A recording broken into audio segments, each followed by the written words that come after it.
So I'm not gonna lie, I was so excited for this movie. I mean, I'm a big Alien fan. I got my tattoo. Big fan of all of the films, minus the Prometheus and Covenant movies. Alien versus Predator was honestly whatever to me. I mean, apparently the director Fidel Alvarez wants to reboot it with the director of Prey, which just sounds like a horrible idea, but I bought both popcorn buckets, okay? I was so excited for this movie, only to be like genuinely let down. I was really hoping this was going to be an awesome addition to the Alien franchise, and it's really just a rehash of everything else that's come before. And the fact that it's based off of Alien Isolation is like, whatever, because yeah, it's a good game, but there's already been movies that game is based off of. I mean, I'd rather have a Fire Team Elite movie where it's just a bunch of space marines coming in and just shooting up a bunch of xenomorphs and having a big old bloody battle. Way much rather have that. It's almost like Terminator. It's like, I don't really want to see any Terminators anymore. Just take us back and just do Salvation, but right. But so yeah, Alien Romulus, a lot of hype around it. Everyone was very excited, obviously, just for this new addition to the Alien franchise.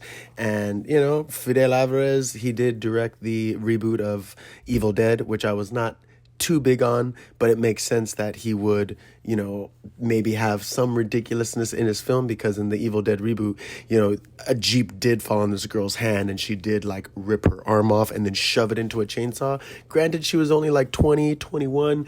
I mean, I just don't see that happening to like any girl really.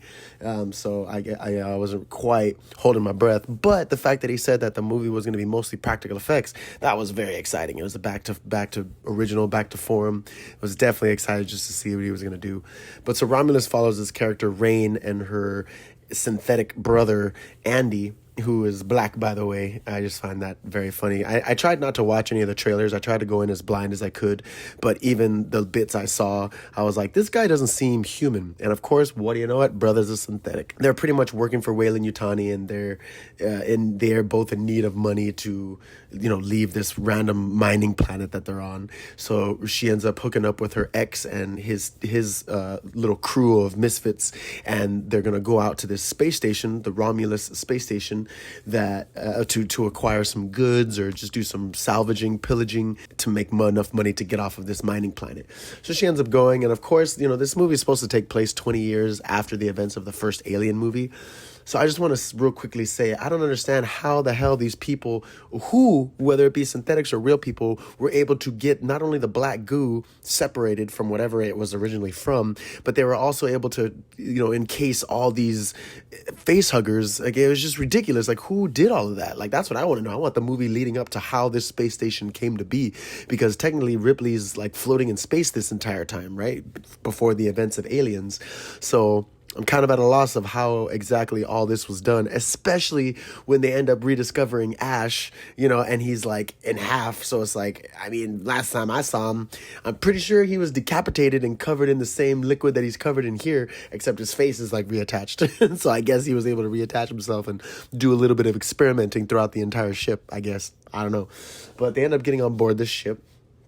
And, they end up coming into contact with face huggers and xenomorphs and all the above. And it was, it was all right, for an alien movie, but it wasn't good, right? It was definitely an alien movie, but it was not worth being part of this franchise, because it just seemed like a rehash of everything else, right? You had the face hugger that attached itself to the one Asian chick, the only Asian a part of the ship that was part of the crew, I mean, and she spawns the very first chest burster, but it happened so quick. I mean, the face hugger was only on her for probably like maybe an hour, maybe less, because they wanted to figure out how to get it off of her. I thought it would take hours, to be on someone to actually impregnate them and maybe feed nutrients down before the face hugger actually dies and releases itself. If you were to take it off prematurely, I feel like something should be wrong with that xenomorph and it shouldn't be, fully developed or something. I don't know. It would seem logical based off of what you've seen through the Alien franchise, but, I guess the sky's the limit with these creatures. So after her face hugger, a chestburster emerges and it creates the first xenomorph,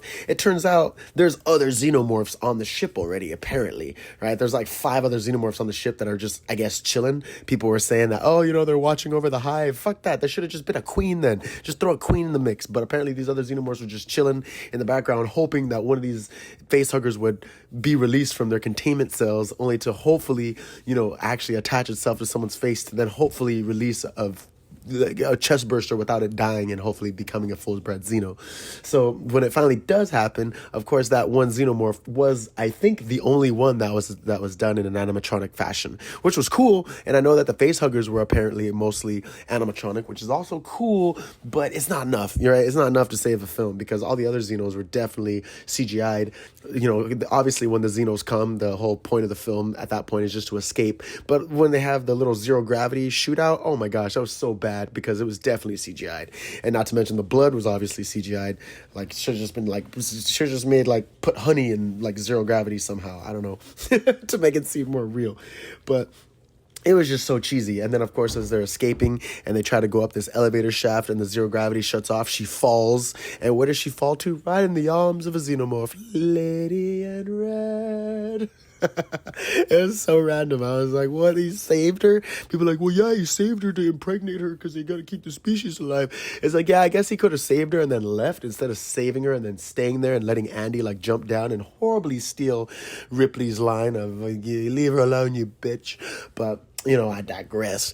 And then, of course, at the very end, it turns out one of the girls, the cousin, as the director so like proudly pointed out, the cousin of one of the other guys on the ship, he ended up impregnating his own cousin, and then she ended up injecting herself with the black goo because, of course, they find the black goo, and there's this video showing that the black goo helped revive this dead rat.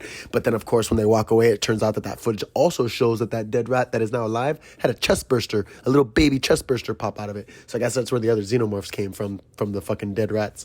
But it turns out she's pregnant, so when she injects herself with the black goo, unlike Prometheus, when the black goo is ingested by the one chick, I forget her name, you know, it created a squid baby. It was like a giant squid baby that got super big all of a sudden, whereas this one, I guess it was perfected, even though it's between alien and aliens, which makes no sense, how it was perfected, when it was perfected, who perfected it, and then she ends up she injects herself with it, and she ends up giving birth to a hybrid Xeno engineer, straight up Prometheus baby. So dumb. I could not believe it. I was genuinely upset. I was like, you had one job, Fidel. You had one job. Don't mention Alien Covenant and don't mention Prometheus, and you failed at your job, right? They could have easily made a deacon, like a little baby deacon Xenomorph that went around running all crazy, you know, that she had to fight, you know, like a little monkey Xenomorph, or it could have been a Neomorph, the like stark white ones. That would have been sick. I mean, but it could have been anything other than a giant 6 foot tall engineer, you know, like what the hell?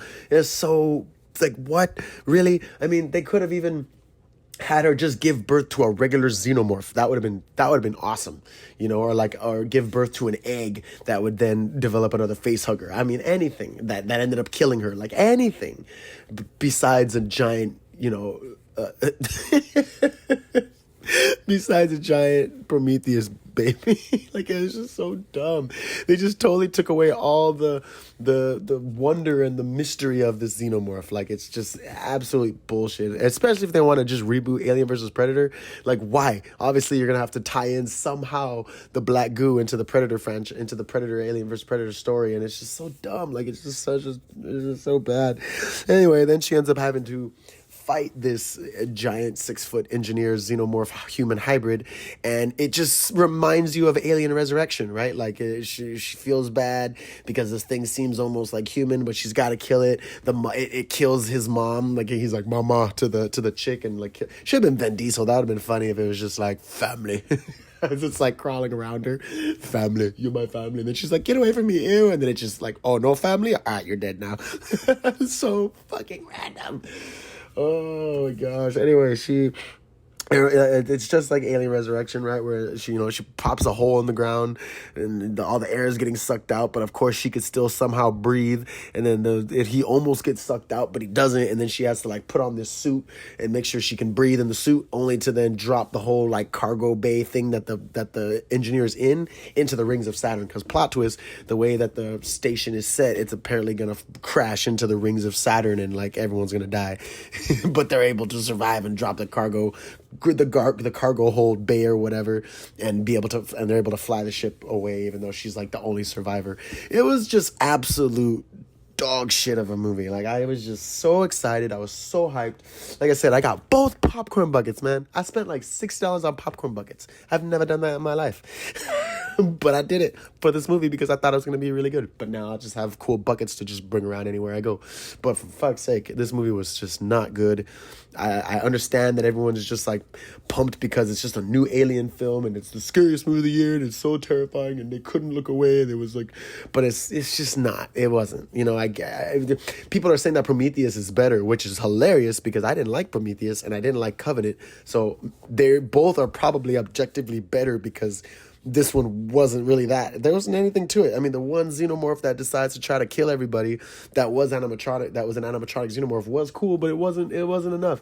We have the first Alien movie already, right? We have the Alien Isolation, which I guess this is based off of, but it's like we already have those type of stories and those type of setups. And it's just we just needed something different. I would have really rather had a revisiting of Aliens where it's just an awesome firefight, a xenomorph queen, like all that good shit, multiple people getting face hugged. I mean, just anything other than just one and off-screen deaths, right? I mean, come on, like come the fuck on. And I'm tired of this whole synthetics or just like trying to destroy humanity or like one on humanity because yeah, we get it.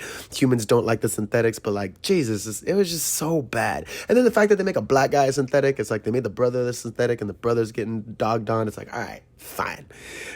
You can try to implement like, you know, the stigmas of today into a film just because you're gonna, you know, cast a black actor as a synthetic, you know, and not to mention the actor was kind of whack. He looked like the sun was in his eyes all the time. He just had this like annoying fucking squint. I was so mad when I came out of this film. I was very genuinely upset. I was like, Prometheus, baby? Really? No cool death scenes? Most deaths off screen?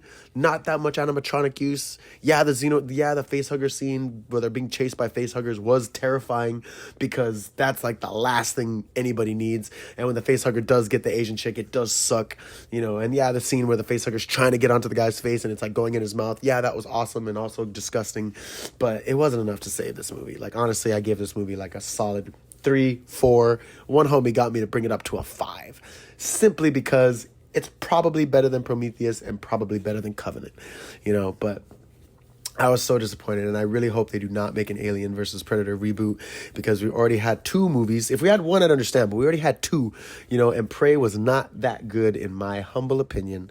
So I do not need those 2 directors to come together and try to push these franchises together yet again for a 3rd time and not even have it a threequel, like a straight reboot they would do. Like, I just can't. I was so disappointed. My heart, it hurts. Mi corazón es fuego. It burns. But yeah, so if you want to watch Romulus, go for it. If you're a fan of the Alien series or at least the first 4 movies, right? Because I know most people haven't seen Resurrection, so they don't even realize that the newborn is very close to this. The whole newborn idea is very close to this whole engineer Prometheus giant baby scenario. So it's just watch Aliens, Alien 3, and then watch Resurrection, and then watch whatever you want after that. But just watch the main 4 first. Yeah, 3 wasn't up to par, and Resurrection has its faults for sure. But you know what? Stephen Dorff's in it, so I give it a pass.